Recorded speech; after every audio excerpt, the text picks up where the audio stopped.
Olá, sejam todos bem-vindos. Nós estamos aqui hoje para o lançamento da quarta revista Conúncio, cujo dossiê ou tema é o sonho. São 12 artigos nessa revista, cada um nos aproximando do seu assunto por um ângulo particular. A minha finalidade aqui é apresentar para vocês os autores, estão todos aqui conosco, tá? E cada um depois vai se apresentar e vai falar um pouco sobre si, um pouco sobre o seu trabalho. Eu sou Maria Luísa Zanelato e eu sou uma das fundadoras do ICTIS Instituto, junto com a Sônia e a Suzana. E depois, a Sônia seguiu com o Instituto sozinha, mas vocês vejam aqui na fotinha o símbolo do ICTIS, é o primeiro símbolo que o ICTIS teve. Nós éramos em três peixes, três chamas. E o ICTIS e a psicologia acabaram sendo a linha dorsal da minha vida, tá? Desde que eu encontrei com a Sônia, eu tinha um sonho, e o sonho era fazer o que eu amasse. Mesmo que eu ficasse milionária, eu queria continuar trabalhando no dia seguinte. E o dia que eu encontrei a psicologia e a Sônia, eu sabia que tinha... Encontrei a Sônia primeiro, eu sabia que tinha encontrado. E aí, a partir daí, vocês vão ver que as minhas fotos aqui são todas, uma com a revista Conúncio do ano passado, outra mais embaixo, na entrada da casa do Carl Jung, que eu fui com a Sônia, outra aqui no canto embaixo, à direita, com a Sônia, no lago, indo para a casa do Jung. E aí, minhas duas outras paixões, que são a filosofia e a teologia. Em cima, eu com um quadro de Santa Teresa, que é minha paixão, estudo e gosto muito, Santa Teresa d'Ávila, e que inclusive ganhei da Sônia, o ícone. E aqui embaixo, uma referência à filosofia, que é minha outra paixão. Então, eu sou uma estudiosa dessas duas áreas, além da psicologia. Tá? O currículo está aqui do ladinho, para quem quiser ver depois. Então, por isso que eu estou aqui, gente. Quando tem alguma coisa do ICTIS, eu estou sempre por aqui. E por que, então, que os sonhos são o dossiê e o tema dessa revista? Tá? Por causa da importância que os sonhos têm para a psicologia analítica. É uma importância tão capital que vocês têm uma ideia. O Jung, já na maturidade da sua vida, no final, tá? Elaborando tudo o que ele tinha para elaborar, resolveu fazer um livro para acessar as pessoas comuns, pessoas leigas. E esse homem é chamado esse livro, desculpe, é O Homem e Seus Símbolos, e o Jung escreve o primeiro capítulo desse livro. E o primeiro capítulo começa, o primeiro subcapítulo desse capítulo se chama, então é a abertura do livro, A Importância dos Sonhos. E o Jung resolveu escrever esse livro por causa de um sonho. Então, vocês vejam como a psicologia analítica entende a importância do sonho, e vocês vão ver. Cada uma das nossas autoras e o nosso autor falando, cada um vai dar a sua visão desse cristal, tá? Dessa faceta, que é uma coisa maravilhosa. Bem, agora vamos começar, vamos ouvi-los, né? Vamos começar com a doutora Sônia Lira, que vai falar do seu artigo e um pouquinho dela mesma para nós. Sônia, por favor. Obrigada, Maria Luísa. Obrigada a cada um de vocês que está aqui, os autores desse trabalho, né? Bom, eu inventei essa história de uma gotinha de história porque a gente começou a preparar as histórias para compartilhar e, de repente, era um oceano de histórias, né? E como fazer para fazer um recorte, para fazer uma gotinha de história que pudesse falar do que nós estamos fazendo aqui hoje, por que nós escrevemos todos juntos uma revista, né? Embasada em sonhos. Então, eu peguei uma gotinha e comecei acionando algumas memórias, acessando algumas memórias. Uma das grandes memórias da história da minha vida foi ter escrito, então, em 1999, o Elixir Vermelho. O Elixir Vermelho é um livro que agora nós estamos preparando a terceira edição dele, em breve, se tudo correr bem, vai estar no ar. Mas o Elixir Vermelho é um estudo de mais de 2.000 sonhos de uma única sonhadora, que nós fizemos uma pesquisa, né, falando um pouquinho de cada um desses sonhos, de tal forma que quem lê possa identificar também conteúdos que têm a ver com os seus sonhos. Depois disso, então já se passaram mais de 20 anos, né? Depois dessa primeira ousadia de escrever um livro sobre sonhos, aqui o Elixir Vermelho. O Elixir Vermelho é o título do livro, mas é também o segredo da flor de ouro, porque Elixir Vermelho e flor de ouro, alquimicamente, é a mesma coisa. Inclusive, a alquimia, nós vamos falar daqui a pouco, né?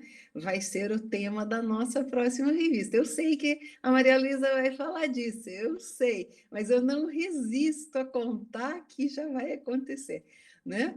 Por que da revista? A revista, ela começou numa edição online e agora nós estamos no segundo volume impresso. Nós queremos manter o volume impresso. A revista anterior, do ano passado, tem aqui vários autores presentes que trabalharam durante 3, 4 anos preparando uma pesquisa em imaginação ativa para construir a primeira revista impressa. Bom, aí diante dessa questão dos sonhos, eu também queria incluir dentro da classificação junguiana dos sonhos, porque eu não encontrei em lugar algum os sonhos iniciáticos. Então, com isso, eu passei a fazer parte da Sociedade Internacional para Estudo de Sonhos, e em 2019 eu estive na Holanda, num lugar chamado Kerkrade, aliás, lindíssimo, gente, olha, tem que ir lá, né? E dei essa palestra dos sonhos iniciáticos, que também vai fazer parte da minha fala nos artigos. No meio de todos esses sonhos, também a gente precisaria falar um pouquinho, colocar uma gotinha de história na imaginação ativa, porque a imaginação ativa é praticamente o carro forte de todo o meu trabalho, em paralelo com os sonhos, né? Mesmo a própria imaginação ativa, dela, nós podemos, a partir dos sonhos, nós podemos acessar profundas imaginações ativas, e vice-versa. Bom, então, dessa gota de história, né? Depois nós temos aqui, como disse a Maria Luísa, temos um currículo, eu sou professora de todas essas áreas, autora, fiz toda uma caminhada aí, de formação, fiz um mestrado estudando Nietzsche e a morte de Deus, da perspectiva do Jung. Depois, mais adiante, eu fiz aí um doutorado lá na PUC de São Paulo, que tem uma história fantástica, como é que foi que eu fui parar dentro desse doutorado, né? Tem as sincronicidades e umas histórias bem legais. E depois ainda tivemos um pós-doutorado aqui na Universidade Federal do Paraná.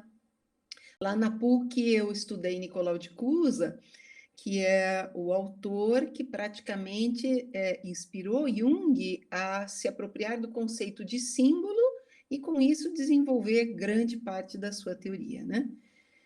E a filosofia de Kierkegaard é uma paixão profunda, porque Kierkegaard fala da ética, e da ética, primeira ética, segunda ética, e essa ética toda, sem ela não existe processo, não existe caminho de individuação, né? Ela faz parte da construção de um processo de individuação. E ela vai aparecer nos sonhos, né? Dando indícios de que em que lugar, em que estágio de desenvolvimento nós estamos através dos nossos sonhos. Então, aqui temos essa pequena apresentação, né? Eu também fiz a formação, então, de analista junguiana, uma formação que durou 5 anos, aqui com a Associação Junguiana do Brasil, e fiz pelo Instituto Junguiano de São Paulo, associado à Sociedade Internacional. Hoje eu sou membro aqui do Instituto Junguiano do Paraná e sou a diretora do ICTIS Instituto, onde a gente quer formar professores pessoal preparado para levar adiante esse conhecimento, né? E, bom, o que é que nós fizemos com os artigos? Então, para essa revista, eu preparei 3 artigos, porque quando nós começamos, nós fomos vendo quais são os artigos que vão fazer parte, quais são os que não vão, e muito inspirada, eu tomei por base primeira o sonho de Akira Kurosawa, Campo de Trigos com Corvos. Uau, gente, por que isso, né? Por quê? A pergunta que nós temos que lançar aqui é por quê? Por que escrever um artigo dessa forma? Então, eu me baseei nos motivos, em 2 motivos. O motivo Corvos e o motivo Sol, mas nós não vamos falar disso aqui hoje. Isso não é o objetivo. Isso aqui é só uma provocação, para a gente saber que nos nossos sonhos, não importa se você tem carreira universitária, se você não tem, quem quer que você seja, de que época que você for, você sonha e esses motivos se repetem, eles vão aparecer nos sonhos. Então, nos sonhos aqui do Akira Kurosawa, né, ele levou muitos anos antes dele transformar o seu sonho, trazer o seu sonho para o cinema e transformar isso em obra de arte. E quem é que estava no sonho do Akira Kurosawa? Nada menos do que Van Gogh, né? Então, um artista criador dentro do sonho do outro. Então, essa é uma pista. Depois, como eu disse há pouco, um outro artigo é sobre os sonhos e os rituais de iniciação. É aqui que foi a minha inserção aí na classificação de sonhos. Por quê? Porque existem sonhos iniciáticos, mas eles são muito raros de aparecer nos sonhos. Então, nessa apresentação, nós acabamos colocando os sonhos como exemplo. Quais sonhos podem exemplificar sonhos iniciáticos ou sonhos que têm dentro de si rituais de iniciação? Então, para que servem rituais de iniciação? Por que eles aparecem nos sonhos, né?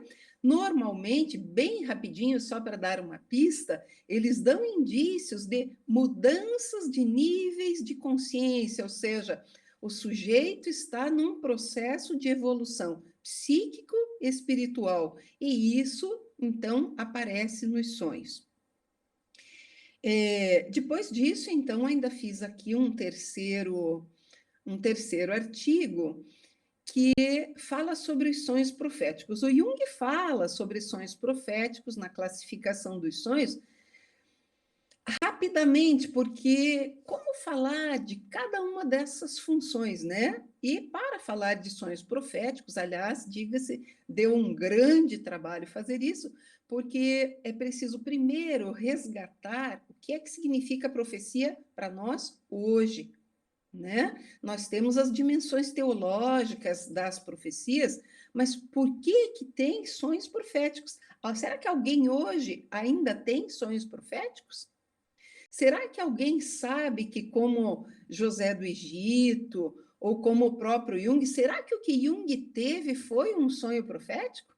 Isso está lá, né? Tem um sonho do Jung que dá indícios disso, e tem autores aí que criticam Jung de um sentido mais ou menos pejorativo, mas que para isso fizeram um trabalho de pesquisa belíssimo, dizendo: Jung é o profeta iraniano.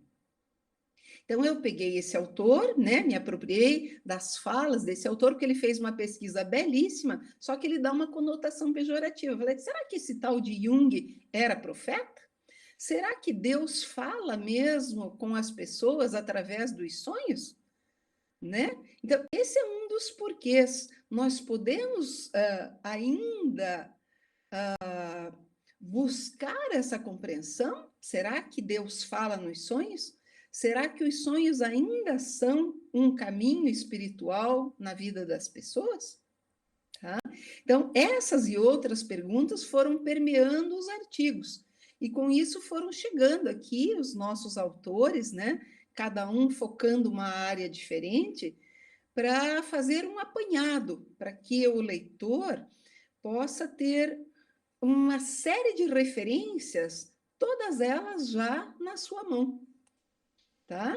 Então, com isso, nós convidamos vocês que estão participando aqui conosco hoje para que venham conhecer esse mundo dos sonhos e já já venha saber o que serão as jornadas de sonhos que nós estamos nos propondo a fazer.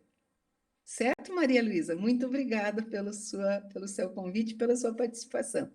Obrigada, Sônia. Obrigada pela sua fala. Deixou todo mundo com vontade de assistir o que nós vamos ver depois. Eu não vou dar spoiler, só no final.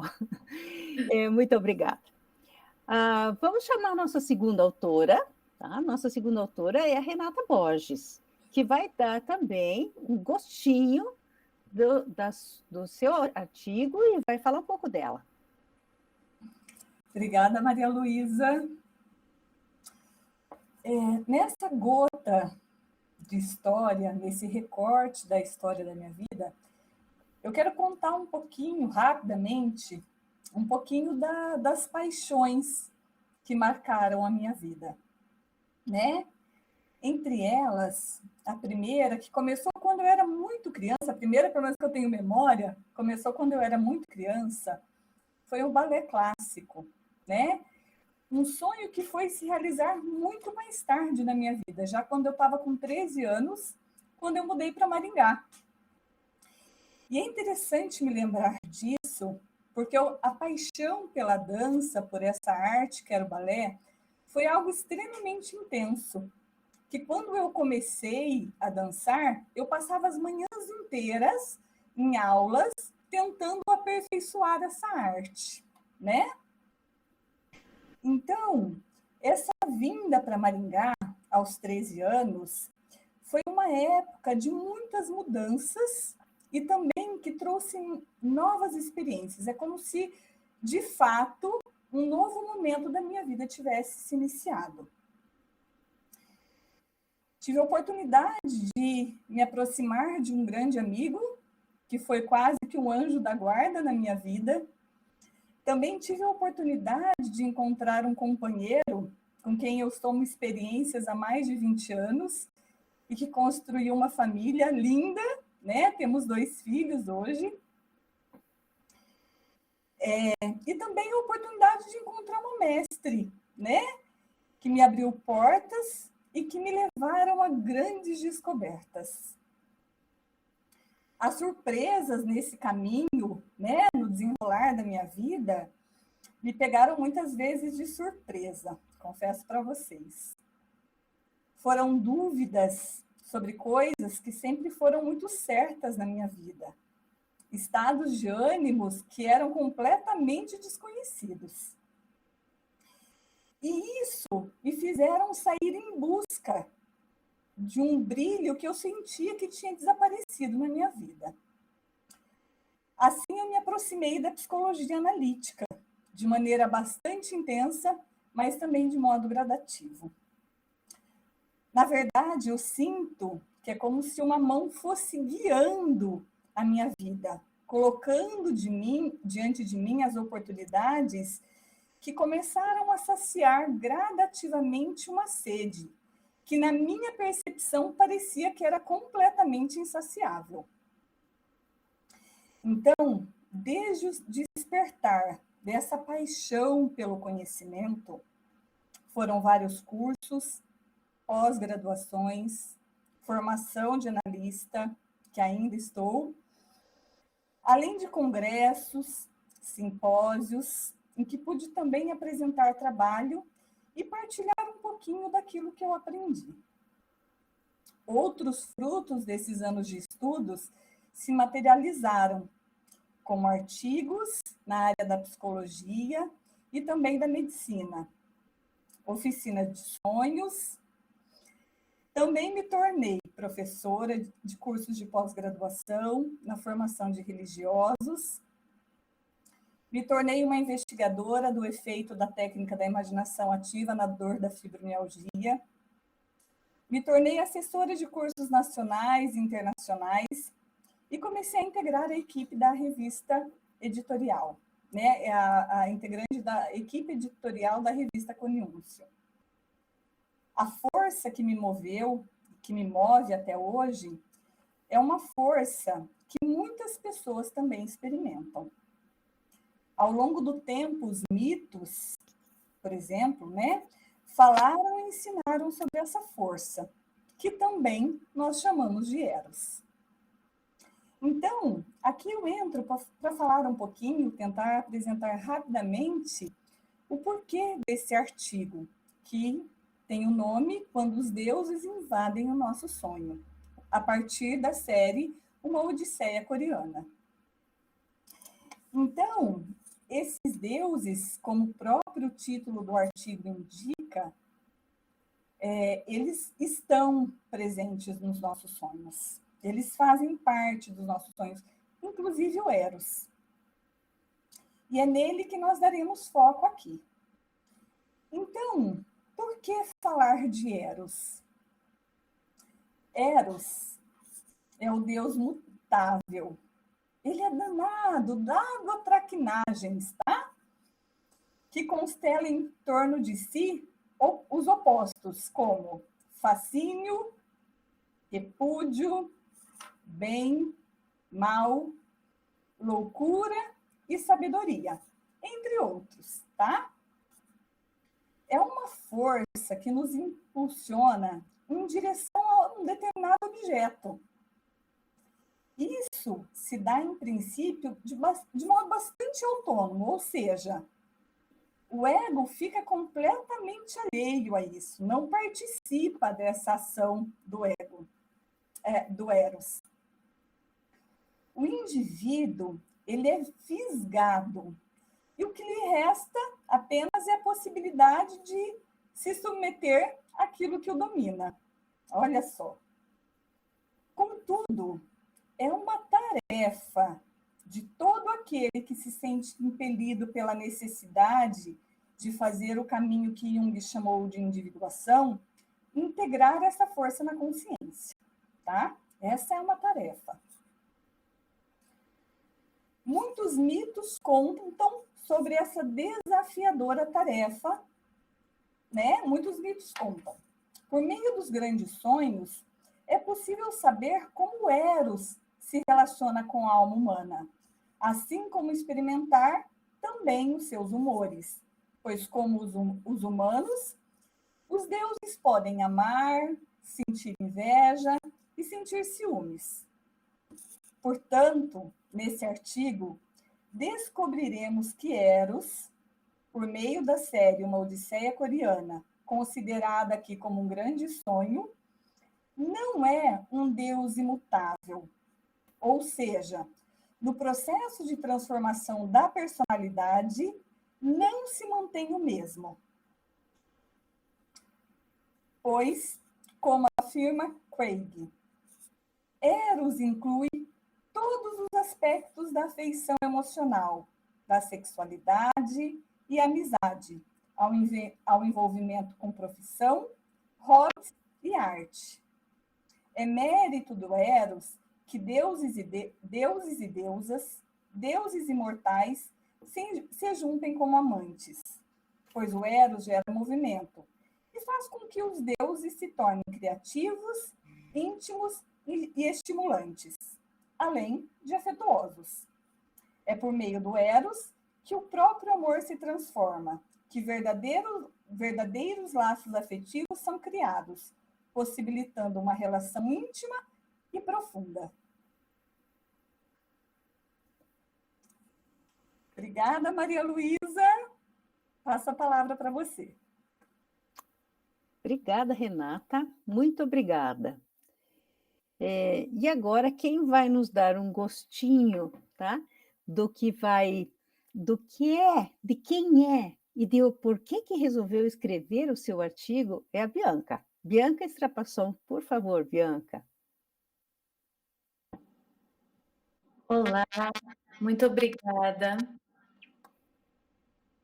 Obrigada, Maria. Eu sou a Bianca Strapasson, escritora do artigo NEC, Sonhos de Decida. Eu sou a mãe do Pedro e do Augusto, uma estudiosa da psicologia analítica de Jung, com muita paixão, estudante da pós-graduação em psicologia analítica e religião oriental e ocidental, leitora de grandes mentes, Tudo isso em busca de uma ampliação da minha consciência, da compreensão do que eu vim fazer aqui, quem sou eu. Um livro que marcou muito a minha vida e foi um ponto transformador foi o livro da doutora Sônia Lira, O Elixir Vermelho. Eu e esse livro, nós temos uma história de amor e de retorno à psicologia. Eu andei dando uma escapada e ele me fisgou novamente. Eu posso dizer que ao longo da minha história, e ainda mais recente, nas minhas peregrinações, tanto no deserto como no caminho de Santiago de Compostela, essa néquia, que quer dizer essa descida ao submundo, está sempre muito presente e muito vivo. Por quê? Para experimentar essas grandes descobertas do meu mundo interno, eu também me coloco no mundo externo, em busca desses tesouros. Essas experiências que, de alguma forma, eu brinco que mais cedo ou mais tarde, porém sempre agraciada por esse self, eu encontro nos momentos mais terríveis de cada jornada uma eclosão do que eu identifico como o numen. E eu digo nos momentos mais terríveis, pois, se por caminhar 800 quilômetros a pé, por exemplo, ou estar isolada no deserto do mundo, como eu sempre conheci, conhecer outro mundo, alheia a todos os barulhos que sempre nos rondam, evoca um tremendos, evoca um terrível, uma escuridão de estar frente a frente com o próprio inconsciente na sua totalidade. Desnuda dos artifícios, ao qual normalmente eu busco no meu cotidiano, como, por exemplo, um livro, uma caneta, um papel, um filme, pessoas.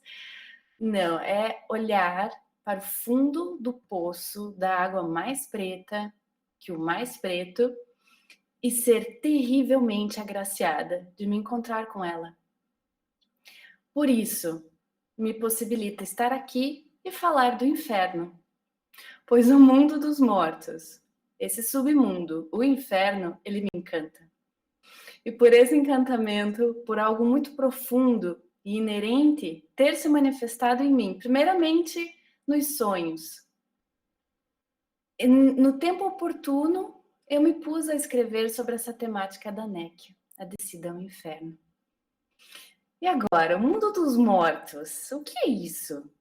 Possui qual importância e qual função? O diabo, ele pune apenas ou ele é uma representação de um anjo caído a serviço de Deus? Quando me deparei com essas questões no meu próprio processo, os meus sonhos e o trabalho em análise ficaram plenos desse simbolismo, dessa descida ao mundo do inconsciente, ao mundo dos mortos. O que seria então esse mundo dos mortos? Qual é o afeto que nos toma quando nós falamos em Hades? Com qual função e dimensão os sonhos nos fazem adentrar nesse misterioso, tenebroso e sombrio submundo? Sem dúvida alguma, os sonhos do submundo, eles causam uma impressão tremenda no sonhador atento. Essas manifestações espontâneas do inconsciente, os sonhos, as suas imagens, eles visam serem reconhecidos, assim como a nossa doutora Sônia já comentou. E essa articulação simbólica do psicodrama onírico, que é orquestrado por esse si mesmo, ele faz com que o indivíduo se volte para dentro e para o centro de si mesmo. Porém, para adentrar nisso que eu trago no artigo com muito entusiasmo, é necessário o que chamamos de néquia, essa descida ao submundo de Hades. Esse processo longo, árduo, imprescindível, instigado através também dos sonhos, ele tem um propósito magnífico, que é atingir um nível de consciência superior. E há de se abster do conceito de bem e de mal. Há de se ampliar a reflexão sobre as possibilidades dos infernos através dos mitos. E trazer a importância desse descer aos fundamentos primordiais desse inconsciente. Por quê? Como uma condição da possibilidade dessa tomada de consciência mais ampla acerca do submundo, dessa sombra.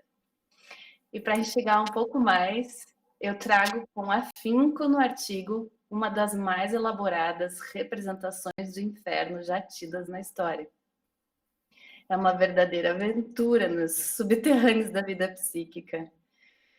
Porém, somente o indivíduo que de fato tiver a coragem de renunciar à sua consciência habitual, de descer ao fundo obscuro da psique, buscar de fato a essência da vida, poderá ter uma experiência que, para descrever, eu vou citar uma passagem da Bíblia.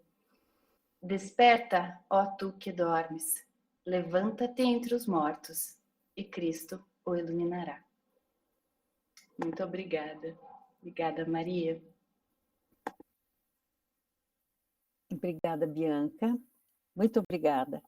E, nossa, vocês deixam a gente com uma água na boca de saber exatamente do que vocês estão falando e o que vocês escreveram, porque eu vejo que nenhum dos artigos é escrito de uma forma simplesmente teórica, ele vem da sua experiência, e você está trazendo isso para a gente, tá?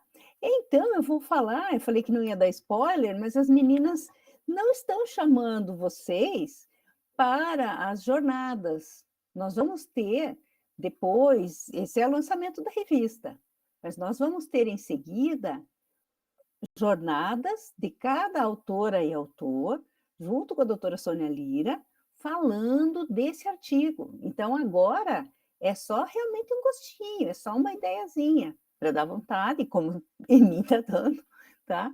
De ver o que foi que elas escreveram, o que foi que ele escreveu, tá?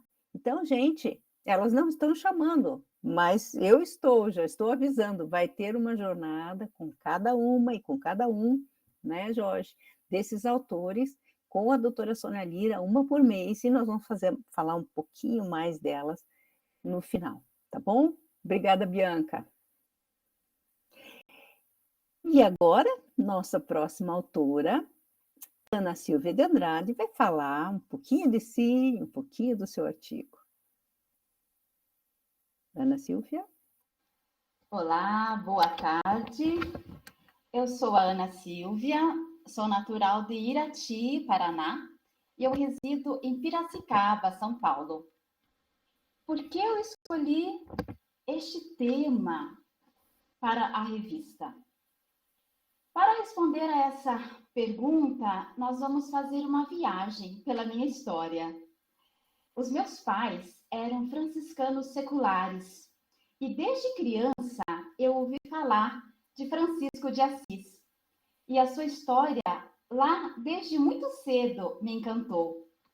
Mais tarde, eu me senti chamada à vida religiosa. E o meu amor e minha afeição por Francisco de Assis e pela vida franciscana foi crescendo e eu me tornei religiosa, franciscana do Coração de Maria, como vocês veem aí em uma das fotos de freira. Por isso, falar de Francisco de Assis para mim é muito mais do que falar de um conteúdo teórico. É falar de uma paixão, é falar de uma causa que me tocou desde a infância e que me fez e me faz, sempre com renovado amor, seguir o franciscanismo. Seguir o franciscanismo como um projeto, como um programa de vida mesmo. Em todo o processo formativo, eu participei de missões franciscanas, como tem aí na foto, uma missão do Amazonas. Também participei dos encontros de aprofundamento franciscano com o Frei Arada, uma referência na espiritualidade franciscana e na filosofia franciscana. Foi lá também que eu conheci a Sônia. E foram esses encontros que despertaram em mim um grande desejo de conhecer e cursar psicologia. Então, eu cursei psicologia na Universidade de São Francisco. Francisco sempre permeia a minha história. E após a graduação, eu continuei meus estudos, passei a atuar na psicologia social e também na educacional. Também atuei na formação e atuo ainda na formação dos frades franciscanos e das irmãs franciscanas, até o dia de hoje. Mais tarde, eu iniciei o trabalho na psicologia clínica. Hoje eu atuo no Espaço Kairos, na rua São Francisco de Assis. Trilhando o caminho da psicologia, uma pergunta sempre me intrigava. É possível conciliar essas duas paixões que povoam a minha alma, o franciscanismo e a psicologia? Com essas inquietações, eu me deparei com o livro Olhos do Espírito, do Frei José Carlos Pedroso. E eu posso dizer que esse livro abriu os meus olhos, abriu os olhos do meu espírito, e eu percebi que era sim possível fazer esse casamento entre a psicologia e a espiritualidade franciscana. E eu me decidi trilhar esse caminho, tendo como objeto de estudo essas duas paixões. E foi nessa época que eu conheci o ICTIS e fui cursar a pós-graduação em Psicologia e Religião, e mais tarde também cursei no ICTIS após a pós-graduação em Imaginação Ativa. E a partir desse pós, eu me tornei também pesquisadora em imaginação ativa e dores clínicas, dores agudas, né, chamada enxaqueca. Esse meu artigo está presente na 3ª revista Conúncio. E eu posso dizer que conhecer o ICTIS e trilhar o caminho no ICTIS fizeram e fazem toda a diferença na minha vida. De aluna, eu me tornei também professora nos cursos de pós-graduação. E entre as várias disciplinas que eu atuo como professora, eu trabalho ânima e ânimos, a função religiosa dos contos de fada e a introdução ao franciscanismo e o processo de individuação de Francisco de Assis. Eu também sou coautora de 2 livros, cujos temas foram a experiência luminosa de Francisco de Assis. Seria esta uma imaginação ativa? E também o sol que ilumina a noite. Quem de vocês já viu um sol que ilumina a noite? Francisco viu e trouxe para nós o ardor e a beleza em Francisco de Assis. E agora, nessa nova edição da revista, o tema do meu artigo é a vocação de Francisco de Assis, um chamado através dos sonhos. Como vocês percebem, a história de Francisco se perpassa e se entrelaça com a minha. E aí vem a pergunta, por que falar dos sonhos de Francisco? Mas o que são mesmo os sonhos? Eles podem mesmo nos ajudar no caminho espiritual? Os sonhos sempre me chamaram a atenção. Eles despertam para a vida interior, que a psicologia analítica designa como o mundo da psique, ou ainda como o mundo da alma. Os sonhos, eles são uma das formas de estabelecer conexão entre esses 2 mundos, o mundo inconsciente e o mundo consciente. Então me vem a pergunta, se o sonho é uma das formas do inconsciente se comunicar com o ego, eles podem também ser um meio utilizado por Deus para ele se comunicar com os homens? Para despertar os homens do seu sono? Então, ao falar de Francisco, qual a importância ou que lugar os sonhos ocuparam na vida desse homem? A essência da compreensão dos sonhos de Francisco na psicologia analítica está no conceito de luminoso. Conceito este que Jung se apropria de Rudolf Otto, como trabalharei na jornada. Eu escolhi esse tema porque a história e o caminho percorrido por Francisco me toca profundamente. Mas o que me causa muita admiração é que a própria vocação de Francisco foi orientada através das visitas do Senhor, como ele chamava. E essas visitas estão principalmente expressas nos sonhos.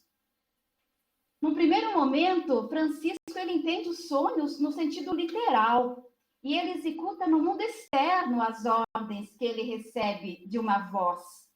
E só depois de um longo processo de inquietação, de introspecção, de transformação, chamado no mundo religioso de conversão, é que Francisco descobre que Deus é o grande Senhor que lhe fala ao coração. E é ele que orienta a sua caminhada vocacional e a sua missão. Esse Senhor, expressão sempre presente nos sonhos de Francisco, sugere uma associação ao que Jung chamou de imago Dei, isto é, o si mesmo, ou self. Então eu pergunto, como aconteceu com Francisco, isso também pode acontecer conosco? Através dos sonhos, o self ou Deus podem nos encontrar? Através deles e neles, Deus pode tocar a nossa alma? Ele pode nos interpelar? Então, os sonhos não fizeram parte da vida de Francisco somente no início do seu processo vocacional, mas o conduziram durante todo o seu itinerário. Em momentos mais importantes da sua vida e no crescimento da ordem, antes de tomar importantes decisões, Francisco era visitado pelo Senhor, que orientava através dos sonhos. Foi o próprio Deus que interveio na vida de Francisco, cruzando o seu caminho e o despertando para algo muito maior, para a sua verdadeira vocação. Temos diversos sonhos de Francisco. Alguns deles são marcados pela sincronicidade, conceito muito trabalhado por Carl Gustav Jung. Então, você gostaria de entender melhor esses fenômenos que transformaram a vida de Francisco de Assis? Esta e outras perguntas poderão ser esclarecidas na Jornada dos Sonhos. Participe conosco e vamos mergulhar nesse mistério que envolveu a vida do pobrezinho de Assis. Esperamos vocês. Grande abraço, paz e bem. Muito obrigada, Maria Luísa. Obrigada, Ana Silvia. Muito obrigada. E vocês estão vendo que eu não estava exagerando quando eu disse que nós íamos ver muitos aspectos e que o sonho pode ser olhado de muitos ângulos. Até aqui vocês já viram a diversidade. Olha que coisa linda. Obrigada, Ana Silvia, foi muito legal. Agora vamos para mais uma aventura, tá? Vamos chamar o Jorge Seco Caetano, que vai também falar de uma gotinha da história dele e de o porquê que ele escreveu esse artigo. Maria Luísa, muito obrigado.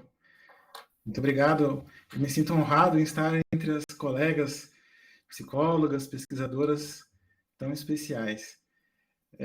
Sempre que vou me apresentar, eu procuro falar um pouco do que faço. Eu acredito que o que a gente faz define muito quem nós somos, né? Hoje eu ajudo equipes de trabalho, equipes em organizações em todo o mundo. Trabalho em língua inglesa, portuguesa, língua espanhola, oferecendo aplicação de técnicas e métodos, técnicas expressivas para desenvolver a criatividade, desbloquear o pensamento criativo, conciliar de que maneira a individualidade pode aportar e contribuir para as organizações, e entendo que isso é essencial, né, nos dias de hoje, assim, pensando nos motivos pelos quais as empresas e as organizações são guiadas e os desafios que elas encontram, né.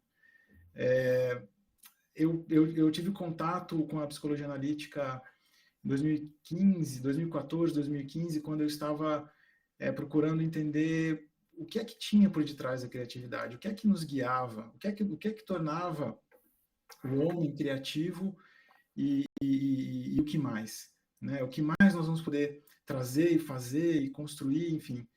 E essa jornada começou com a imaginação ativa, né? Foi lá que eu conheci a Sônia, no simpósio, e de lá para cá me aprofundo cada vez mais, me encanto por esse estudo, a psicologia analítica traz muitos frutos para mim, E o que faço hoje na psicologia analítica é pesquisar e dar aulas sobre a introdução e interpretação de contos de fadas. Eu me especializei nos contos de fadas japoneses, né? Coloco aí uma imagem do Taketori Monogatari, um conto que me encanta.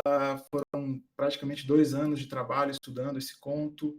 Acredito que ele tem uma relação importante, né, com a vida moderna. Escutava aqui, né, sobre sonhos iniciáticos, os sonhos proféticos, e ler o conto parece que estamos sonhando também, né, de alguma maneira. Dentro da psicologia hoje também faço oficinas de prática de trocas de sonhos, e um encanto porque pude trabalhar com a professora Renata nisso, né? Eu vou falar um pouquinho mais da importância desse trabalho, mas dentro do que faço e que posso contribuir, também tem uma coisa especial nessa revista, que é a capa da revista, né? Foi um pedido especial, tá ali um pouco dessa jornada em fazer e construir, pintar e desenhar essa capa. Eu senti um prazer enorme em fazê-la, e ela representa uma cena especial de uma série chinesa que se chama Ashes of Love. Representa um ato de sacrifício, o instante em que a heroína se lança no derradeiro sacrifício entre as forças do bem e do mal. Acho que para entender tudo isso, vale ler o trecho que menciona, né, a importância disso e por que falar dessa dança de arquétipos, né? Então isso está na revista. E também acho que vale para quem já assistiu ou quer assistir, prestar atenção nessa cena. Talvez lá tenha, né, a experiência do que é sentir, do que é perceber isso, né, esse derradeiro desafio, o sacrifício da heroína.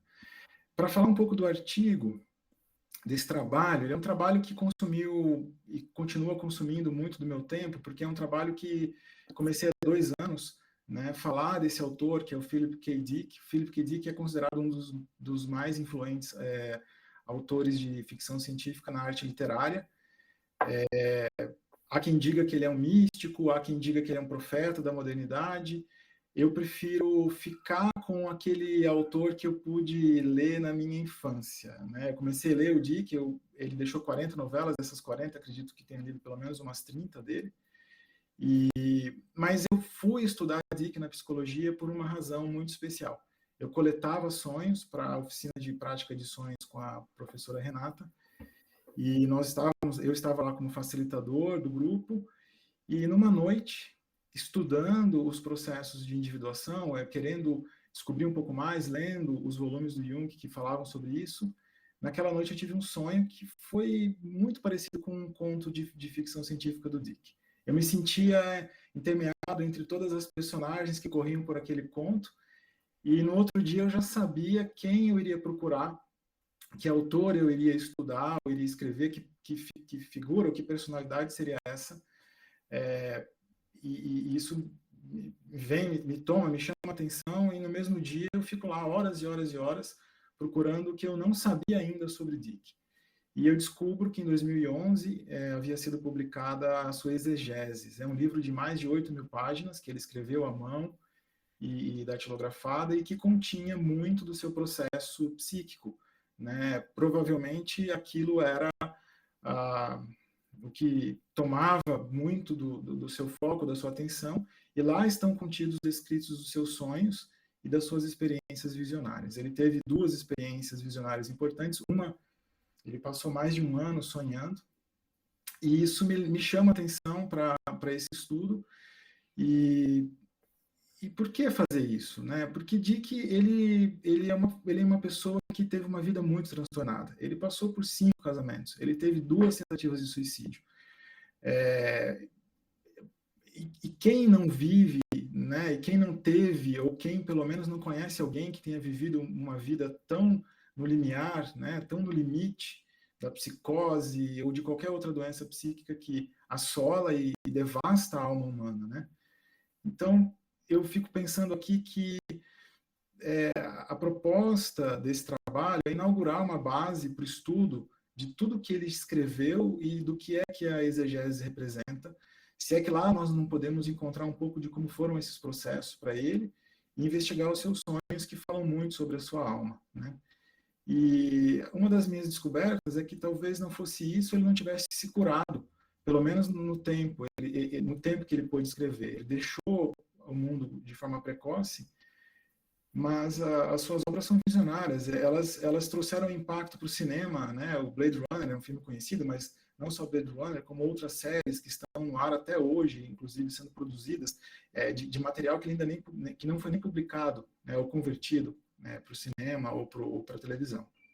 Então, acho que é legal falar disso, mas não dá para falar disso em uma apresentação curta. Então, para isso que nós vamos fazer a jornada está aí para falar de todo o processo e de todo o pensamento que decorre, né, dessa pesquisa. Eu faço uso de toda a teorização do Jung a respeito do que é uma obra, da abordagem sobre a obra de arte ou da abordagem sobre uma obra psicológica, uma obra visionária.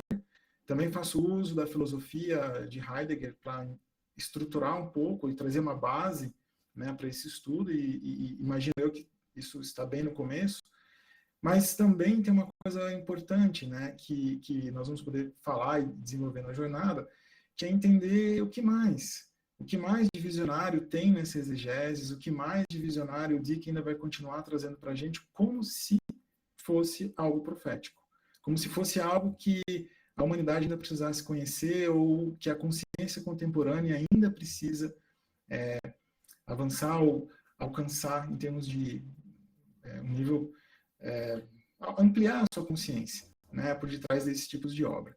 Então, deixo aqui o meu agradecimento especial por estar aqui nessa mesa redonda com vocês, e devolvo a palavra para Maria Luísa. Muito obrigado. Jorge, eu e nós é quem agradecemos. Agradeço muito você estar aqui conosco. Eu já me envolvo com as meninas que, junto com você, escreveram, tá? Mas como eu estou sempre junto com todo mundo, eu agradeço demais a sua contribuição e a sua adesão ao grupo, tá? Obrigada, Jorge.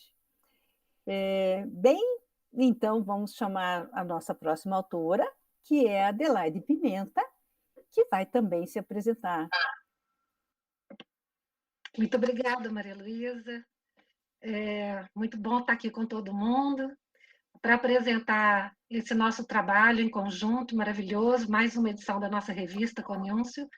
E nós estamos aqui querendo realmente convidar a todos para que participem, né, desta elaboração em conjunto e aprendam junto com a gente nas nossas pesquisas que a gente vem desenvolvendo. Falando só um pouquinho de mim, sou mineira de Belo Horizonte, da terra do pão de queijo, né? Mas com uma grande paixão por Jung, que foi a minha grande descoberta depois da faculdade, quando eu li o livro Memórias, Sonhos e Reflexões. Esse livro, para mim, foi marcante, de uma forma meio assim, até uma audácia. Eu pensei, ele pensa igual a mim, imagina. Depois eu caí na real, eu falei, puxa vida, eu não chego nem aos pés da experiência desse homem. Mas foi uma grande decisão, quando eu li esse livro, de me tornar uma junguiana. E para ser realmente uma junguiana, a gente precisa da experiência, como o próprio Jung viveu, né? A sua experiência com seu inconsciente. Então, nessa minha jornada dentro da área do estudo da psicologia analítica, aqui em Belo Horizonte ainda não tinha uma formação, ela foi sendo oferecida depois. Eu entrei no Instituto C.G. Jung de Minas Gerais, me formei analista, e em toda essa jornada para me formar, eu queria entender o que era a tal da imaginação ativa. E aí eu encontrei Sônia Lira, que foi com quem eu fiz o curso de imaginação ativa, porque para mim, para falar de algo, né, eu tenho que conhecer, eu tenho que ter experiência. Essa é a proposta do Jung. Então, a partir de toda essa jornada com a imaginação ativa com Sônia, estudando, e a Sônia foi a minha orientadora no trabalho, eu escrevi Jung e Imaginação Ativa, falando que realmente, a partir dos sonhos, das visões, das imagens, desde a infância do Jung, é que a imaginação ativa chegou na vida do Jung. E como que isso faz uma diferença na vida das pessoas. E aí, dentro desse trabalho, dessa jornada, dentro da imaginação ativa, eu fiz a pós-graduação no ICTS, e dentro dessa jornada com a psicologia analítica, hoje eu estou como a presidente do Instituto C.G. Jung de Minas Gerais e também como a diretora financeira da Associação Jungiana do Brasil. Tudo isso, gente, para oferecer à psicologia analítica, né, nossas pesquisas, nossa dedicação, para que a gente possa trazer para o público pessoas que são da psicologia, os próprios analistas junguianos, pessoas internacionais, ou leigos que também gostam muito de Jung, informação de qualidade e baseado na pesquisa. Nós todas aqui estamos fazendo pesquisas a respeito desses temas, com muita paixão, como cada uma aqui está colocando, né? E no meu caso, como eu trouxe esse artigo para essa edição dessa revista? A partir de um paciente que ele começou a fazer sua análise, ele, depois de mais ou menos um mês, ele trouxe um sonho terrível. O que a gente chama de sonho terrível? São os pesadelos, né? Normalmente as pessoas falam assim, essa noite eu tive um pesadelo, tem um sonho muito ruim, conta para um amigo, conta para, né, o esposo ou para o marido, e de repente as pessoas desconsideram aquilo, acham graça, que coisa boba, ou então as pessoas passam o dia inteiro sob efeito daquele pesadelo, né? No caso desse paciente, ele primeiro me relatou o sonho, que era um pesadelo terrível. Não vou falar o que é, vocês vão ficar com gostinho, vontade de saber do que é, mas foi horroroso, gente, terrível, a ponto de eu mesma ficar muito ansiosa com o que podia estar acontecendo. Porque, como Jung nos ensina, os sonhos, eles são retratos psíquicos, né, do sonhador. E naquele momento tinha uma situação que podia ser um risco muito, muito grande ali naquela personalidade. E aí, a partir desse sonho, desse pesadelo, a gente fez uma imaginação ativa. Então, assim, o artigo, ele vem dessa experiência da possibilidade de um pesadelo ser o ponto de partida para se fazer uma imaginação ativa, para entender o que aquele inconsciente está trazendo para aquela pessoa. Porque cada um de nós, né, nesses sonhos, a gente está recebendo uma cartinha do inconsciente, um chacoalhão desse inconsciente, um chamado desse inconsciente para prestar atenção, né? O que está acontecendo com a sua vida? O que você precisa fazer a respeito disso, né? Então, o que isso quer comigo nesse momento? Então, a partir desse sonho e pedindo autorização desse meu paciente, eu faço esse estudo desse sonho como ponto de partida para a sua imaginação.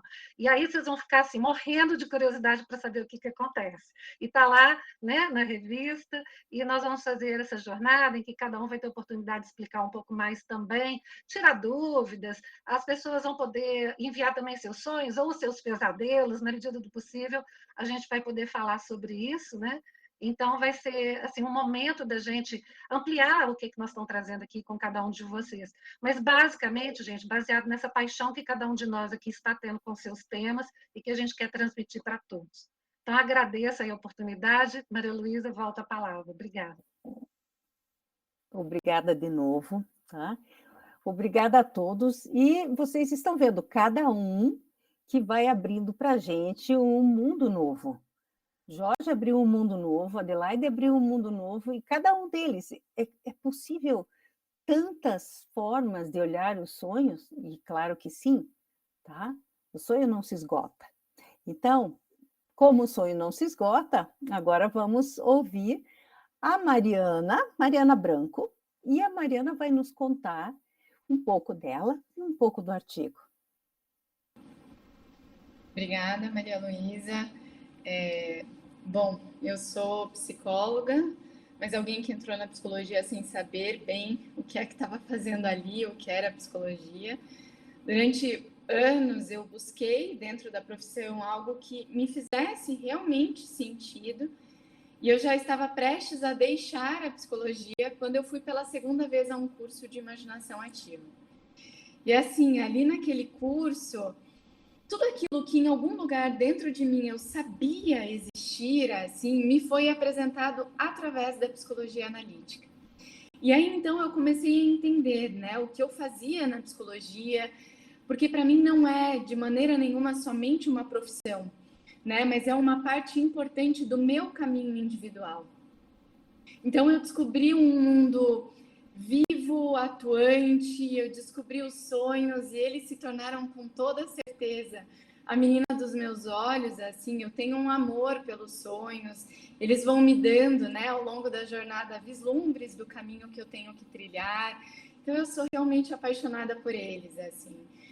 Ao longo do tempo eu fui mergulhando nos estudos, me tornei professora do ICTS, hoje em dia a alquimia e o Egito me chamam, eu tô vendo onde é que isso vai me levar, mas enfim, hoje eu sou muito feliz com tudo isso.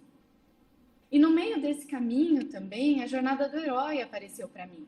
Num primeiro momento, nos meus próprios sonhos, e depois o automobilista brasileiro, Ayrton Senna, me voltou à mente, né? Ele que já tocava a minha história desde a minha adolescência, e seguindo a trilha que ele me deixou, eu cheguei na jornada do herói. Eu me debrucei sobre esse tema, escrevi um trabalho pelo qual eu sou apaixonada, assim, que toca a minha alma intensamente, que é sobre a vida dele, e que mostra o quanto ele foi, de fato, um verdadeiro herói, né? Então, é claro que não poderia ser diferente. O meu trabalho na revista tem como tema o chamado para a aventura heróica, né? O ato inicial de um destino através dos sonhos.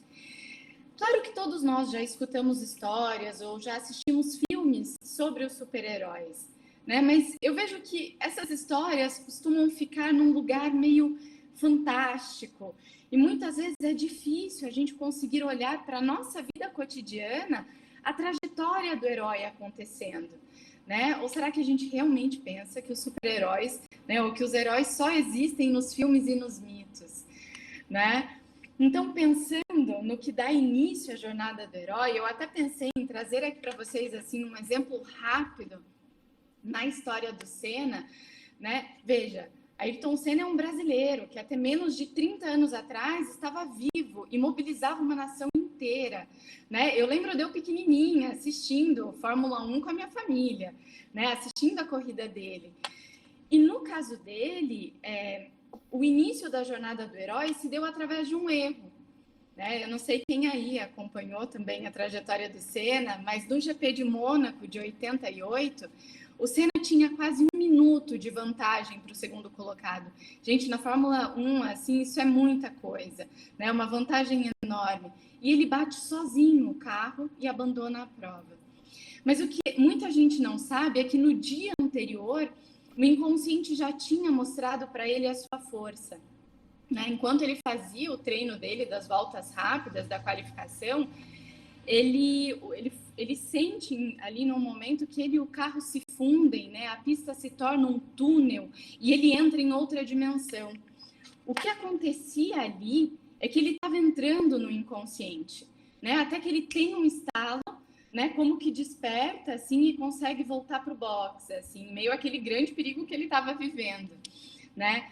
O inconsciente já tinha mostrado para ele a força nesse momento, e ele depois em entrevista diz que aquele erro de pilotagem que fez ele bater não era, na verdade, um erro de pilotagem, mas era a consequência de uma luta interna que o tornava vulnerável. Era como se ele tivesse uma abertura para Deus e para o diabo, e naquele momento do erro, Deus o chamava e dizia, né, que queria uma resposta dele. Então, olha só, gente, que interessante, né? Naquele acidente, ele é demandado a fazer uma escolha, né, entre recusar o chamado que ele estava recebendo naquele momento ou de dar o sim e entrar no mundo do herói. E ele escolheu esse caminho, né? Trilhou aí uma jornada com esse selfie como guia, né? Esse selfie que para ele era Deus, né? Ele chamava de Deus. E o automobilismo era para o Senna sagrado e parte da sua jornada heróica, né? Era a possibilidade dele cumprir a sua jornada. E ele foi muito fiel a isso e muito criticado por isso também, né? E vejam só, um brasileiro, contemporâneo nosso, né? E um homem que viveu a jornada do herói. Ele realizou proezas tanto físicas ao salvar um colega de Fórmula 1, né, num acidente, quanto proezas espirituais também. E claro, não é à toa que tocou a vida de milhões de pessoas, né? Porque a vida vivida pelo herói, ela toca, né, a vida de todos nós, né? É só observarmos a repercussão da morte do Senna, e ainda que as pessoas não soubessem por que elas estavam emocionadas com a morte dele, né? Se a gente olhar a cena do corpo dele passando pelas avenidas, aquelas milhares de pessoas muito comovidas, né? tem até uma história que foi o Jorge até que me apresentou, que o piloto de avião que trazia o corpo do Senna para o Brasil, ele conta que os aviões que cruzavam, né, o Oceano Atlântico e passavam por eles, assim, enviavam mensagens de pesar. O tráfego aéreo dos países por onde eles iam passando mandavam essas mensagens. Né? Eu não sei vocês, mas eu daqui eu me arrepio, né, em contar isso para vocês. Assim. Por quê? Porque essa é a força de um herói. O herói até morre para a vida material, mas o seu exemplo é vivo, tanto que eu estou contando dele aqui para vocês quase 30 anos depois. Né? E não vou negar, para ser sincera com vocês, eu sou fã de Fórmula 1 até hoje. Eu assisto as corridas, eu vibro, eu torço, eu intercedo. E eu acho que não só pela corrida em si, pela velocidade, coisas que eu amo de verdade, mas também pelo que eu enxergo se desenrolar nas entrelinhas, sabe? De cada corrida, na vida dos pilotos, naquilo que eu vou enxergando, sabe? Nesse mundo todo. Bom, o objetivo com esse meu trabalho é que a gente possa ter olhos para perceber o que está acontecendo aqui, por exemplo, na vida do Senna, mas também na vida de cada um de nós. Né? O artigo ele é para ser um auxílio para cada um de nós nesse sentido, para que a gente possa aprender a reconhecer esse movimento que acontece no nosso interior. Mas no artigo nós vamos trabalhar o ato inicial de um destino, né? O ato inicial ali da jornada do herói, através dos sonhos. Bom, mas a gente vai ter oportunidade, né, para falar sobre isso no momento oportuno. Então, meu muito obrigada. Mariana, eu que agradeço. Cada vez que você fala do Senna, eu me emociono. Eu espero, sinceramente, que você possa, na jornada, tirar as escamas dos nossos olhos para que a gente possa ver a nossa jornada de herói. Tá? Muito obrigada.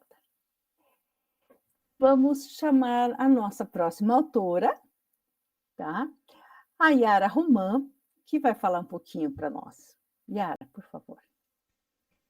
Olá a todos. É um prazer imenso estar aqui com vocês. Meu nome é Yara Roman e eu moro em União da Vitória, no estado do Paraná. Agora, em abril, eu vou fazer 41 anos de casada. Né? E Deus me abençoou com 2 filhas e 2 netos, que são a alegria da família. Né? Eles estão ali, todos fofinhos. A família, para mim, né, é uma das minhas grandes paixões. E a psicologia, a psicologia é a segunda paixão, principalmente a psicologia analítica. Né? Eu lembro que quando eu fazia magistério, eu me encantava com as disciplinas que envolviam a psicologia. Só que naquele momento, meus pais não tinham condições financeiras para me enviar, né, para me mandar para fora estudar. E aí eu fiz outro curso, fiz pedagogia e casei, cumpri aí minha jornada, né? Casei, tive filhos, e aos 42 anos, na minha cidade, esse curso veio. E eu fiquei radiante, eu fiz, né? Eu entrei e, olha, eu vou falar uma coisa para vocês. Eu estava na faculdade, eu entrei na faculdade e parecia assim que eu estava vivendo um sonho. A imagem que vinha na minha cabeça era de um funil, onde os professores iam falando e eu ia absorvendo aquilo, eu ia vivendo tudo aquilo. Né? Eu confesso que, na época, eu não estava entendendo muito bem o que estava acontecendo. Né? Mas eu sabia que tinha alguma coisa a ver com o meu mundo interno. Né? E de lá para cá, né, depois que eu me formei, eu não parei mais de estudar. Foi aí que eu fui, né, conheci a Sônia Lira, o ICTS, Instituto de Psicologia Analítica, né, eu fiz e faço ainda vários cursos com a Sônia, né, fiz curso de pós-graduação. Eu sou aluna, continuo sendo, e me tornei também professora no ICTS, né, lecionando ali, né, fazendo uma pequena contribuição com a diferenciação entre imaginação ativa e imaginação dirigida. E também com as etapas da vida, com ênfase na segunda metade da vida, com os idosos, que eu adorei trabalhar, fiz um artigo com eles, né? Encontros e despedidas, e eu adorei trabalhar. Então, por que do meu artigo, nessa revista Conúncio, totalmente voltada para os sonhos? Por 2 motivos, na minha opinião, muito significativos. Primeiro, porque a revista Conúncio, ela objetiva despertar a sensibilidade, a criatividade e a autenticidade do que estão comprometidos com a sua busca interior, de modo ético e edificante. Acredito que o artigo que eu escrevi, Quando uma Voz Fala nos Sonhos, ele dialoga com esse objetivo, no sentido de que, ao ouvir o chamado interior e que, ao acolher esse chamado com consciência e comprometimento, eu possa segui-lo com o auxílio dos sonhos, num processo de reconexão com a totalidade. O segundo motivo é pela importância que os sonhos têm, como a Maria Luísa falou. Eles mostram como encontrar um sentido em nossas vidas. Eles regulam e equilibram, quando decifrados, nossas energias físicas e mentais. Nos mostram em que aspectos estamos enganados e também nos alertam para os perigos. Olha o sonho ali, né, do paciente da Adelaide. E também indicam um potencial maior de vida que há em nós. A importância que o sonho tem com suas imagens, causa, finalidade e tipos é, sem dúvida, um motivo excelente para escrever. Mas eu escolhi escrever sobre a voz nos sonhos. E por que eu escolhi escrever sobre esse fenômeno da voz nos sonhos? Para responder um pouquinho essa indagação, eu preciso voltar um pouquinho no tempo. Não tão pouquinho, talvez um tempinho um pouco maior. Um tempo em que eu tinha, né, que aos 7 ou 8 anos, meu pai me colocou num ônibus, num bairro, para eu descer no bairro seguinte, né? E eu não poderia errar esse ônibus, esse ponto de ônibus, porque senão eu ia parar em outro lugar, não saberia, né, como me dirigir.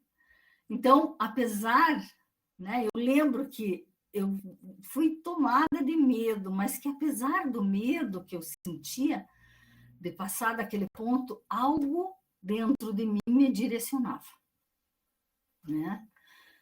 Voltar no tempo do magistério, onde uma voz me chamava a fazer o processo. Foram muitos momentos onde uma voz esteve presente. E recentemente, quando eu estava escrevendo um artigo sobre alquimia, num dos textos de leitura, Jung cita o sonho de um paciente dele, onde ele relatou ouvir uma voz no sonho. E a partir dessa leitura que eu fiz, assim como Jung, eu comecei a observar que o fenômeno da voz aparecia diversas vezes nos sonhos dos meus pacientes e nos meus próprios. E que aparentemente essa voz não era de ninguém, era uma voz sem imagem. Ela vem, como nos diz Mindel, né, através do canal auditivo. Nessa minha trajetória, então, né, nesse meu processo, nesse meu encontro com o Ictus, né, e na minha pesquisa em imaginação ativa sobre transtorno obsessivo-compulsivo, ou mesmo quando eu ouvi o relato nas entrevistas que eu fiz com os idosos para escrever o artigo Encontros e Despedidas, eu percebia que essa voz estava lá, sempre presente. Percebi que a voz que fala nos sonhos é a mesma voz que fala nas fantasias do toque. É a mesma voz que fala nos sintomas. é a mesma voz que fala na imaginação ativa. E quando eu estava terminando de escrever esse artigo sobre a voz, um paciente, ao se dirigir para a sessão, ouve uma voz e me traz um recado. Muitos questionamentos vieram, né? De onde vem essa voz? Quem ou o que essa voz representa? Quantos de vocês já ouviram essa voz? Quantos já se sentiram chamados? Vamos juntos esclarecer essas questões? Eu quero fazer um convite a vocês. Que tal nós irmos juntos, vivenciar momentos enriquecedores e transformadores para um verdadeiro encontro consigo mesmo? Vem para a jornada, se inscreve, eu te espero lá. Muito obrigada a vocês, Maria Luísa. Yara, obrigada. Estarei lá, tá? Quantos de nós será que sabíamos que tinha uma voz que falava? Ou então, se tinha, pensava assim, será que estou surtando aqui ou viajando na maionese, né? Mas acho que não. Obrigada, Yara. Vamos chamar a nossa próxima autora, Rosélis Bittelbrun. Rosélis vai falar de você, né, Rosélis? Olá, como vão todos? Eu estou aqui hoje um pouco rouca, mas eu acho que dá para falar um pouquinho. Então, meu nome é Rosélis Bittelbrun, eu moro em Brusque, Santa Catarina.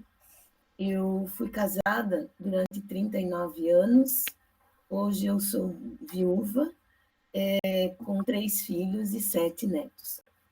Então, a minha vida ela pode ser dividida em 2 momentos, antes da psicologia analítica e depois da psicologia analítica. E para entender um pouquinho, então, eu vou dar uma gotinha da minha história para vocês.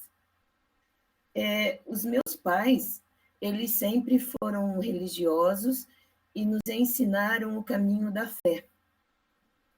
E eu, né, também quis trilhar um caminho espiritual para a minha vida. Então, eu fui na busca disso através de retiros, de estudos, missas, orações, enfim, todos os recursos possíveis. Trabalhei também muito na minha paróquia, em várias pastorais, né? Mas era uma coisa que não batia, era uma coisa que tinha sempre uma inquietação interior, como se algo faltasse, como se algo precisasse ser contido. Teve um tempo que me foi possibilitado fazer os exercícios espirituais de Santo Inácio. Esses exercícios foram um marco na minha vida. Algo mudou depois que isso aconteceu. Só que, com o tempo, aquela ansiedade, aquela angústia, aquela falta, ela continuou e ainda com mais força. E aí teve uma passagem bíblica num desses lugares em que eu fui, e que dizia e falava da samaritana na beira do poço, né? E que Jesus dizia assim para ela: quem beber da água que eu der, nunca mais vai ter sede.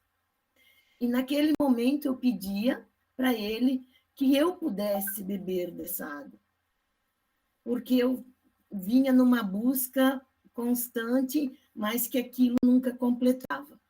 Foi então que, tempos depois, por uma situação muito adversa, eu conheci a Sônia Lira, conheci a imaginação ativa e a psicologia analítica. E isso foi um divisor de águas para mim. E isso eu já tinha também 50 anos, né?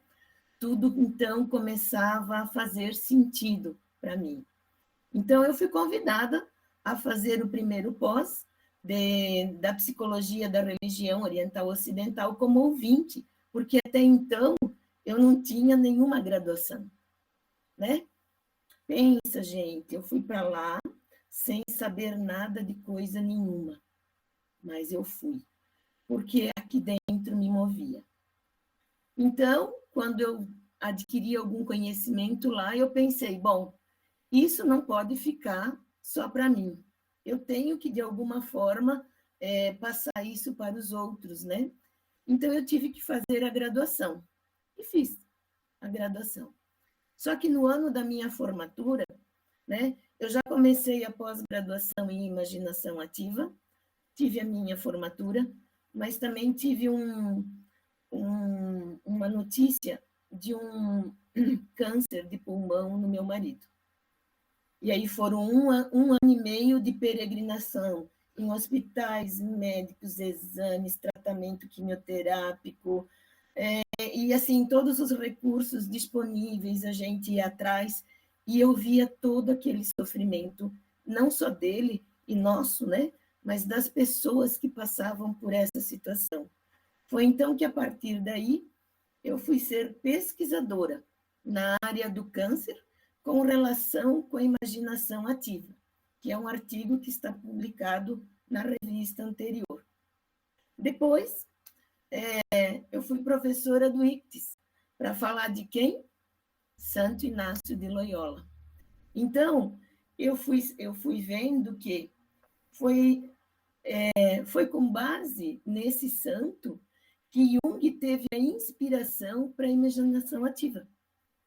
E aí eu fiz o link, nossa, por como que lá fez diferença na minha vida lá atrás, né? Bom, e aqui chegamos, né, nessa revista aqui, falando sobre sonhos. E é um tema também que me fascina. Mas escrever o que sobre sonhos? Então, eu fui pesquisar na Bíblia, porque lá está recheado de sonhos, de vários personagens, né? E um deles me chamou muito, mas me chamou muito a atenção. De um tal de um rei chamado Nabucodonosor, que ele, após ter um sonho, ele enlouqueceu, disse Jung. Ele teve uma psicose. E aí eu fiquei pensando, mas como isso pode acontecer? E será que isso pode acontecer nos nossos dias hoje? Né? Será que alguém pode sonhar e ainda enlouquecer depois? Ou sei lá, o que fazer, o que ter ainda, né? Depois de um sonho? E será que o que as pessoas de hoje estão sonhando? E aí Jung, para falar desse sonho desse rei, ele fala que é um sonho compensatório redutor, ou sonhos redutivos, né? Então, assim, o que são esses sonhos? O que eles querem compensar? O que eles querem reduzir? Porque são sonhos compensatórios redutivos, né? Então, é essa a proposta que eu trago lá no artigo, para a gente saber um pouco mais sobre isso. E é isso, né? Trazer essa possibilidade de conhecimento nesse universo que é muito vasto, que é os sonhos. A Von France fala, né, que graças a Deus a gente sonha, né? Tem a possibilidade de sonhar, né?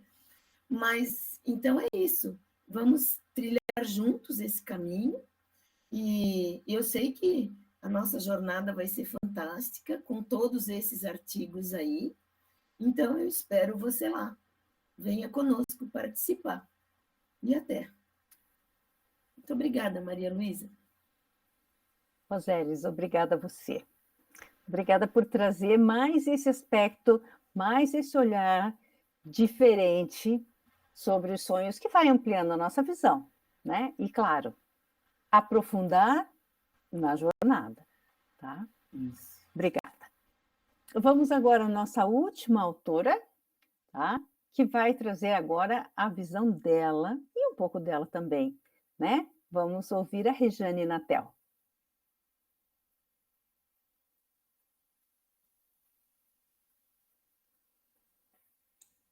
Oi, muito obrigada, Maria Luísa. Vou falar um pouquinho de mim, né? Psicóloga clínica, professora, professora no ICTS, né? No Instituto, pesquisadora, hoje atuando na Associação Junguiana do Brasil como diretora administrativa, mãe de 2 meninas, né? E avó do Dante, né? De um casamento de muitos anos, né? Quase 40 anos, né? E de um caminho aí, de uma vida que me levou, obviamente, a esse lugar, né? Da estudiosa sobre o xamanismo e, portanto, alguém que se debruçou sobre isso, né? No meu mestrado, onde a tese fala do xamã como curador, né? A partir daí também publiquei um livro, como fiz a formação, né, em psicologia analítica pelo Instituto de São Paulo, hoje faz parte do Instituto de Campinas, né, da JB, filiada à IAP.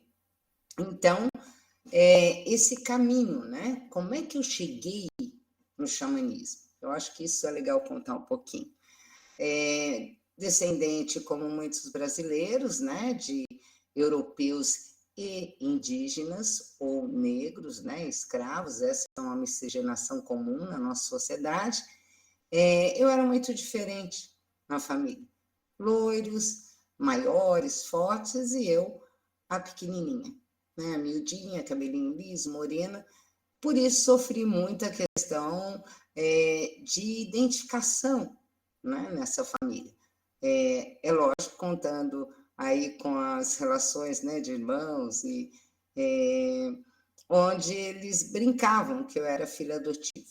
Após isso, meu pai resolve me contar a minha descendência, né, porque eu sou muito parecida com a mãe dele, uma indígena, nascida em Airuoca, no sul de Minas, né. Aí, mais tarde, eu fui pesquisar tudo isso. Ela foi criada no Vale dos Matutus, provavelmente, a gente não tem certeza da etnia a qual ela pertencia, ela é a família. E aí, sim, né, a partir daí, eu soube toda a história dela e já ficou essa questão do xamanismo, né? Meio, eu não sabia, tá? Mas ela casou-se, mudou para Aparecida, era uma benzedeira, alguém que promovia curas, né?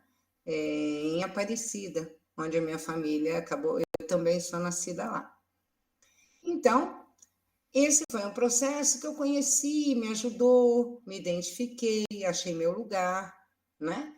Mas que a vida passou, né? Fiz 2 formações, nenhuma das duas me achei, né? Vamos colocar dessa forma. E só fui mesmo entender o que eu precisava fazer da minha vida quando eu me casei e a minha primeira filha apresentou uma moléstia autoimune e eu passei a ouvir essa palavra. Já tinha feito terapia, minha família sempre foi adepta, né, a trabalhos de terapia, principalmente meu pai, tudo ele dizia assim, vai para a terapia. Bom, então, lá fui eu, né, na moléstia dessa minha filha, da mais velha. Eu digo que tenho chamados, né, dentro do xamanismo. Se eu não ouvi lá atrás, porque já tinha preocupação com sonhos premonitórios, tá? Esse é um episódio recorrente na minha vida, que hoje eu peço a Deus que ele me deixe mais tranquila, né, do que deixava lá atrás.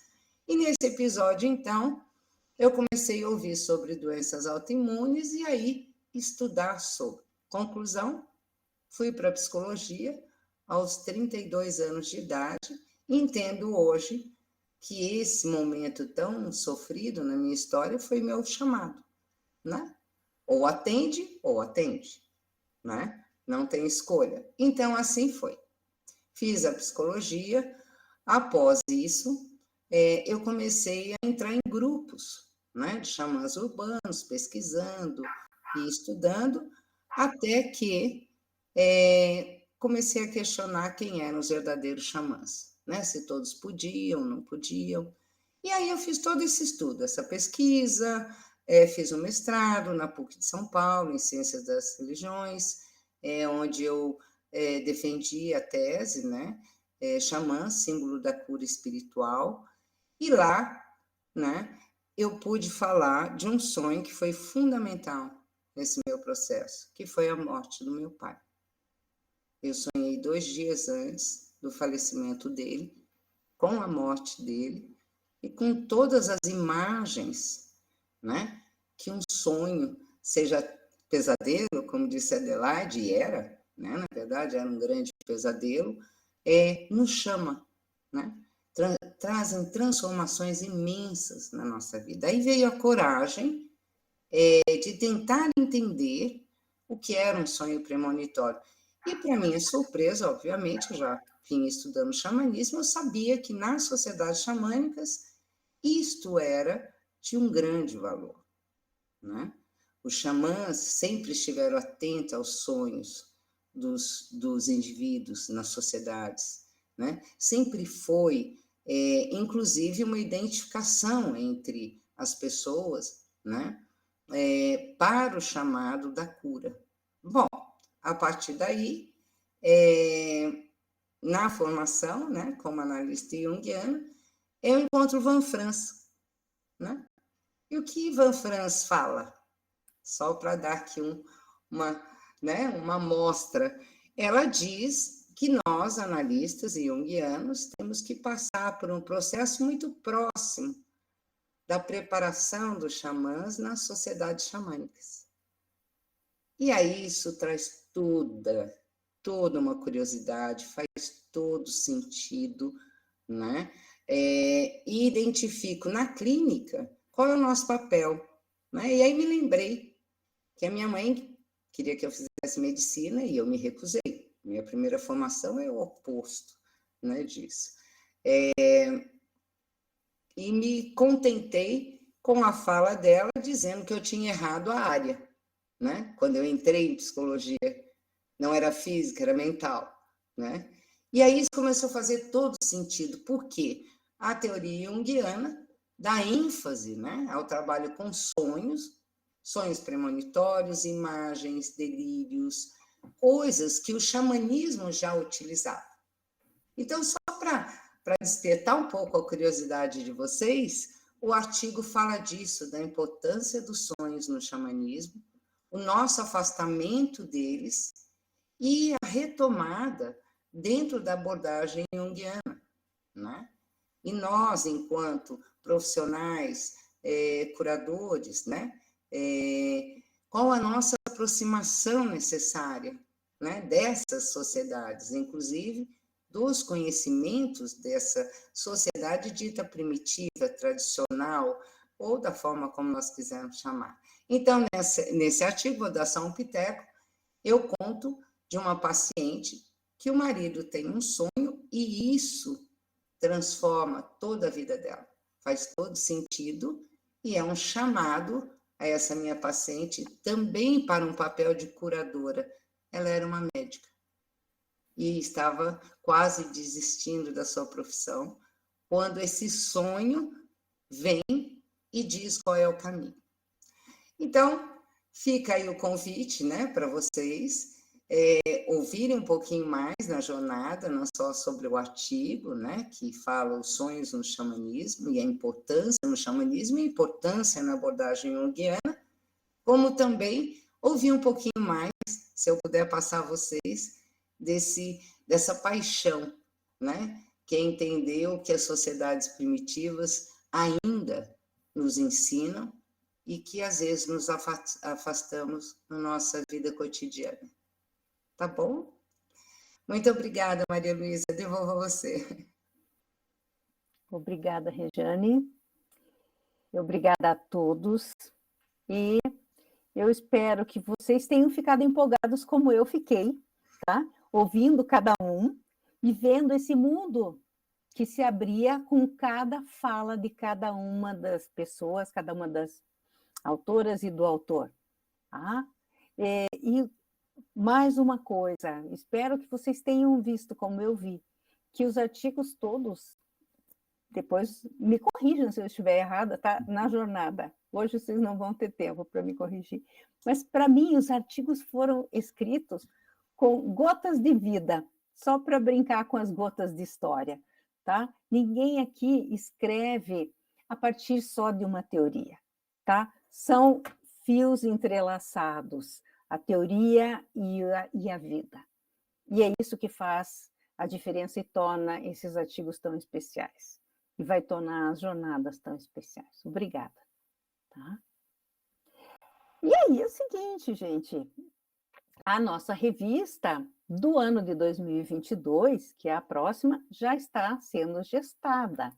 Ela vai falar de alquimia, esse é o dossiê tema da jornada. Vocês, quem estiver interessado, por favor, escreva, mandem seus artigos, tá? Tá aqui as normas, tá? No site conúncioixinstituto.com.br, telefone da Renata, tá? Para quem quiser se inscrever. A alquimia em qualquer dos seus aspectos, tá? Na prática clínica, no cinema, na literatura, na música, onde vocês quiserem, o tema, o dossiê é alquimia, tá? Próxima revista. Está aqui a data, até 20 de maio de 2022. E agora, sim, por favor, isso. As nossas jornadas já têm datas, tá? Serão uma em cada mês. Está aqui no artigo. A partir de abril, tá? A primeira com a doutora Sônia Lira. Já a segunda, desculpe, eu falei abril, é 4 de março. A segunda é que é abril com a Renata Borges. E aí vocês vão vendo, na mesma ordem, cada um dos autores, junto com a Sônia Lira. Venham para as jornadas, como eu virei, eu espero que realmente todos nós vamos aprofundar, vamos mergulhar nesse mundo que cada um vai trazer para nós, tá? Vamos falar um pouquinho de valores, por favor? Então, vamos lá. A revista, tá? Para o lançamento, promoção, está aqui no slide para vocês, R$ 180, o frete está incluso, válido até 30 de março, após 30 de março, R$ 200. Tá? As jornadas, R$ 100 cada jornada, e isso para ver a jornada na transmissão ao vivo. Elas serão gravadas, e quem quiser, então, ver na sua gravação, custará 130, mas vai ficar disponível por um mês só, ok? Então, é possível, eu não vou poder nesse dia, eu tenho que dar aula, ou qualquer compromisso, né? Não tem problema. Pode pedir e a jornada tem gravação, para um mês vocês assistem, tá? Temos aqui o QR Code, vocês podem dar uma olhadinha, acessar já e comprar. A revista está linda, gente, maravilhosa, acabou de sair do forno, tá aqui ela, tá? E eu espero que vocês amem como eu amei. Acabou de sair do forno, então eu não li toda, tá? Eu só fiz assim, por enquanto. Amei a capa. Tá? Jorge, parabéns. Amei a capa. E deixa eu ver o que está faltando. Esperamos vocês nas jornadas. As jornadas vão ter 3 horas de duração, cada uma. Então, gente, vai dar tempo, tá? Para vocês aprofundarem. E as pessoas que se inscreverem, você pode escolher uma ou todas. Então, se você se inscrever para todas as jornadas, ganha a revista. E para as jornadas que você se inscrever, você pode mandar sonhos, porque, lembre, nós estamos falando de sonhos, tá? Então, eu estou interessadíssima aqui, vamos pensar nesse da Rejane, na questão dos sonhos, ligação com o xamanismo e tudo mais. Então, eu vou mandar, posso mandar meu sonho, tá? Ou eu tenho um sonho que eu acho que tem tudo a ver com o artigo da Roseles, mando, tá? Ou da jornada do herói, mando também, ok? Já digo para qual jornada é. O seu sonho poderá ser lido, Dependendo da oportunidade, poderá até ser trabalhado, tá? E o seu nome não vai ser veiculado, vai ficar em sigilo. Certo, pessoal? Então, além de tudo, tem mais isso aí, tá? Seu sonho vem para as jornadas também. As jornadas são abertas ao público interessado, tá? Mais ou menos como o Homem e seus símbolos do Jung, tá? É para quem quiser entrar nesse mundo. Olha, eu acho que era isso que nós tínhamos para hoje. Em nome do ICTIS Instituto, em nome dos autores, em meu próprio nome, eu agradeço muito. Agradeço todos os autores, agradeço a Sônia, agradeço o pessoal que está cuidando da gravação e de todo o background desse negócio aqui, que não é uma coisa simples, tá?